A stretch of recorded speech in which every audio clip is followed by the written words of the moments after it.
নমস্কার। আমার এবারের নিবেদন কবি সুকুমার রায়ের গোপচুরি।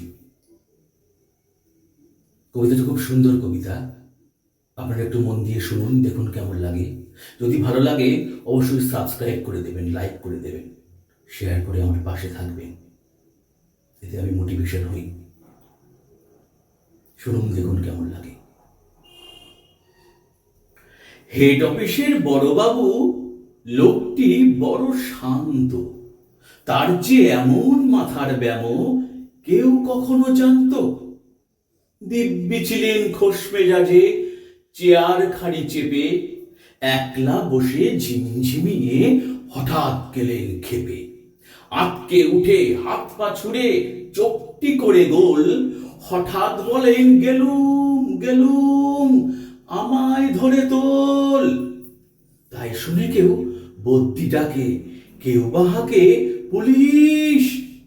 কেউ বা বলে, কামড়ে দেবে, সাবধানে তেতুলিশ। ব্যস্ত সবাই এদিক ওদিক করছে ঘোরাঘুরি। বাবু হাঁকেন, ওরে আমার গোপ গিয়েছে চুরি।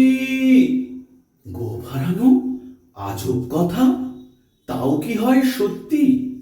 গোপ জোড়া তেমনি আছে, কমেনি এক রত্তি। সবাই তাকে বুঝিয়ে বলে, সামনে ধরে আয় না, মোটেও গোপ হয়নি চুরি, কখনো তা হয় না। রেগে আগুন, তেলে বেগুন, তেড়ে বলেন তিনি, কারো কথার ধার ধারি নে, সব বেটাকেই চিনি। নোংরা ছ্যাঁটা, খ্যাংরা ঝাঁটা, বিচ্ছিরি আর ময়লা, এমন গোপ্ত রাখত জানি শ্যামবাবুদের গয়লা। এ গোপ যদি আমার বলিস, করব তোদের জবাই। এই না বলে জরিমানা করলেন তিনি সবাই। ভীষণ রেগে, বিষম খেয়ে দিলেন লিখে খাতায়, কাউকে বেশি লাই দিতে নেই, সবাই চড়ে মাথায়। আপিসের এই বাদরগুলো মাথায় খালি গোবর, গোপজোড়া যে কোথায় গেল কেউ রাখে না খবর।